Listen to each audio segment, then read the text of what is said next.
반가워요. 오이문 선박사입니다. 2023년에 손절해야 될 인간, 역겨움을, 나에게 자꾸 역겨운 감정을 느끼게 하는 인간하고 손절하셨나요? 작년에 그 역겨운 인간하고 인연을 끊지 못하고 손절하지 못하고 넘어오셨다면 올해 1월과 2월 안에는 꼭 그 인간하고 인연을 끊으셔야 됩니다.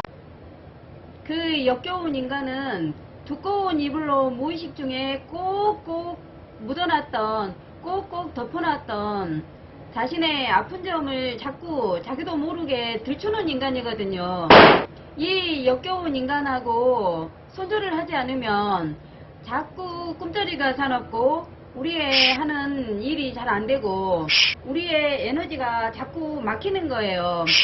그런데 우리가 개인적으로 역겨움을 너무 많이 느끼잖아요. 이것은 자기 자신의 개인적인 자기 혐오인가? 이것은, 이 역겨움은 자기 혐오라는 심리적인 용어, 심리적으로 연결이 되거든요. 이 역겨움은 혐오하고 연결이 되는데 이 역겨움은 질투나 미움하고는 조금 거리가 있어요. 왜냐하면 그 사람을 미워하거나 질투할 일이 없는데 그냥 나하고 눈만 마주쳐도 그 사람의 말과 행동, 태도에서 속이 메스껍고 토할 것 같은 거예요. 이것이 역겨움인데 역겨움은 자기 혐오하고 연관이 있어요. 주변에 역겨운 인간이 알짱거리면 우리 일이 잘 안 풀리거든요. 왜냐하면 우리가 살아가는 이 정신적인 것은 에너지전이에요. 그런데 나의 에너지를 과도하게 쓰게 하거나 나의 발목을 에너지로 팍팍 맞기 때문에 역겨운 인간을 정리하는 건 맞아요.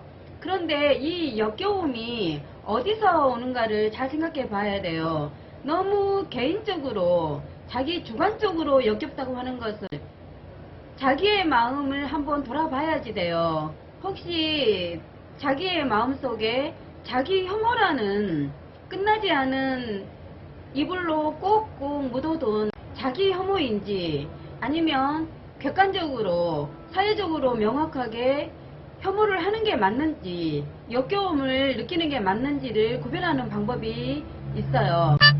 예를 들어서 어떤 사회적으로 위치와 지위에 있는 사람이 마땅히 해야 될 도리를 못해서 그 인간을 듣기만 해도 보기만 해도 역겹다 하면은 이것은 정상적인 역겨움이에요. 그런데 너무 개인적으로 뭐라고 딱 말해서 말할 수가 없는데 그 인간이 자꾸 역겹다. 사회적으로 그 인간이 지탄받을 것도 아니고 도덕적으로 잘못된 것도 아닌데 유독 자기만이 그 인간에게 역겨움을 느낀다. 이것은 자기 자신을 한번 되돌아볼 필요가 있어요. 자기 혐오가 심한 사람은 타인에 대한 혐오가 심하거든요. 자기 자신을 반성해야 될 게 아니라 자기 자신을 한번 다독여 줄 필요가 있다는 거예요.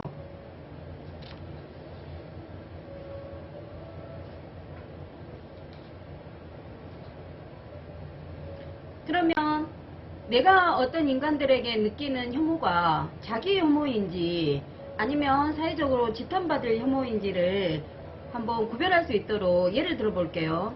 우리나라에 코로나가 시작되기 전에 중국에서 코로나가 엄청 심하게 퍼졌었잖아요. 그때 서양의 지하철 안에서 우리나라 사람을 페트병으로 막 때리면서 콜록콜록 코로나나 감염시키는 이 종조가 꺼지라 하고 격하게 분노했었잖아요.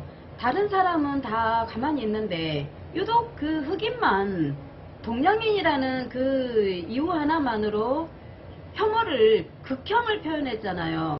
이것은 그 흑인에게 자기 혐오가 끔찍스럽게 많이 남아있다는 거예요. 자기 혐오를 사회적인 근거를 바탕으로 해서 폭발을 시킨 거죠. 그 흑인의 역사 속에는, 개인의 역사 속에는 서름받고 천대받고 차별을 받았던 그 개인사가 있을 거예요. 두 번째로 흑인 어린아이에 대한 유명한 이야기인데요. 흑인 어린 아이들에게 인형을 줬어요. 얼굴도 똑같고 몸도 똑같은데 피부색만 검고 하얗고의 차이가 있는 인형을 두고 고르라고 했을 때 흑인 어린아이들이 대부분 얼굴이 하얀 미미 인형을 골랐다는 거예요. 이 어린아이에게 질문을 했대요. 왜 이 하얀 얼굴의 인형을 골랐어? 라고 물어봤더니 그 흑인 아이가 제 얼굴은 햇볕에 걸려서 까맣게 탄 거예요 라고 울음을 터뜨렸다는 거예요. 이것은 개인적인 자기 혐오가 있다는 거잖아요. 단지 자기 혐오인지 아니면 사회적으로 혐오가 마땅한지를 그거를 구분해. 저부터 까보도록 하겠습니다. 저도 자기 혐오가 있는 사람입니다. 저는 어릴 때에 제가 잘 기억도 못한 어린 나이에 이쪽을 호박죽을 뒤집어 써서 이쪽 팔이 녹아버렸대요. 이쪽 팔이 피부가 살짝 녹아버렸는데 제가 어느 순간까지 얼굴에나 보이는 부분에 흉터가 있는 사람하고 밥을 같이 못 먹었어요. 저는 그 사람을 무시하거나 혐오한다고 생각을 하지 않았는데 너무 아파서 그 사람을 바라보고 음식을 맛있게 먹는다든지 기분은 좋지 않더라고요. 이것도 역시 마찬가지로 그 흉터를 가진 타인을 제가 혐오한다기보다 저한테 남아있는 호박죽에 익어버린 이 피부에 대한 혐오가 덜 끝나는 거였겠죠. 이렇게 자기 혐오는 저처럼 드러나 있는 흉터를 통해서 자기 혐오가 남아있는 것은 뚜렷하게 드러나 있는 거고 금방 찾아낼 수가 있잖아요. 하지만 자기 마음속에 잘 드러나지 않는 자기 혐오들은 무거운 이불을 살짝 거두고 토닥토닥 해서 그 혐오를 조금씩 덜어내어 줄 필요가 있어요. 이 혐오를 드러냄으로써 타인과 훨씬 솔직하고 다정하고 진심으로 대할 수 있거든요. 우리가 사람을 진심으로 대하면 에너지를 적절하게 분배해서 쓸 수 있기 때문에 사회생활을 훨씬 더 잘할 수가 있는 거죠. 또 성공한 사람이 고향으로 되돌아가기가 어렵다고 하잖아요. 고향 사람들을 만나기가 어렵다고 하잖아요. 왜냐하면 어린 시절에 같이 그 찌질이 코올리게 모습을 기억했던 사람들이 하는 말이나 하는 태도에서 자기가 역겨움을 느끼는 거예요.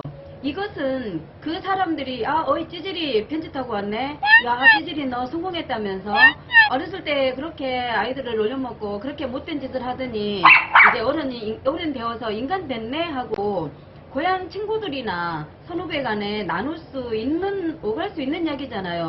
그런데 여기에서 심하게 화가 난다든지 몇 날 며칠 화가 나서 잠을 못 자겠다든지 자기의 성공에 대해서 다시 한번 생각해 보게 된다든지 아니면 내가 더 성공해야 되겠다라는 그런 욕구가 불쑥불쑥 치솟아서 열이 뻗친다든지 하면은 이 사람에게는 그런 말을 하는 그 사람들을 미워하는 것이나 그 사람들을 혐오하기 이전에 자기 자신에 대한 혐오가 아직 많이 남아있는 거예요. 또 그런 거 있잖아요. 자기 자신하고 비슷한 일을 한 사람을 혐오하게 되는 거.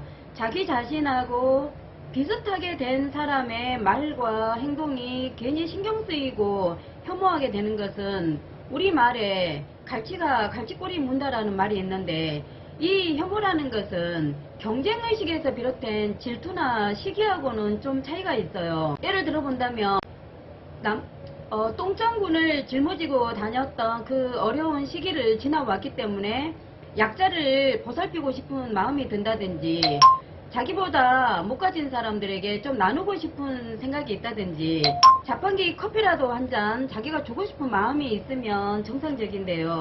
똥장군을 짊어지고 다니고 힘들게 고생했던 그 시기를 생각해서 남에게 아무것도 베풀지 못하고 오히려 거지가 밥 한 숟가락 달라고 하면 쪽박을 깬다든지 그런 심리가 발동하는 것은 그 사람들에게 함부로 대한다는 것은 지금 현재는 밥 좀 먹고 산다고 하더라도 그 사람 속에는 고생했을 때의 자기 혐오가 덜 끝난 거예요.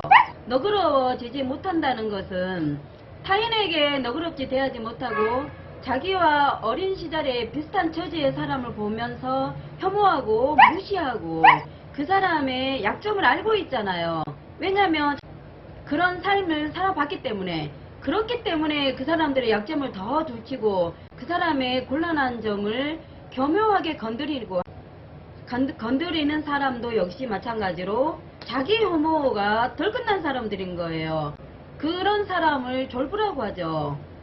가졌으면서도 베풀지 못하고 자기가 이미 지나온 삶의 사람들을 은근히 무시하고 그 사람들에게 아무렇지도 않게 그 사람의 약점과 단점을 콕콕 찌르는 사람은 자기 혐오가 덜 끝났을 뿐만이 아니라 타인들에게 혐오의 대상이 되기도 합니다. 그런 자기 혐오를 하는, 자기 혐오가 남아있는, 밥 좀 먹고 산다는 사람들은 남들의 말과 행동 자꾸 발을 걷어서 그 사람의 입장을 곤란하게 만들거든요. 그런데 여기에서 중요한 것은 제3자들이 봤을 때는 아무렇지도 않아 보이는 말과 교묘한 그런 눈빛이나 표정으로 이 사람들을 무시하거나 함부로 대하기 때문에 손절각인 거죠.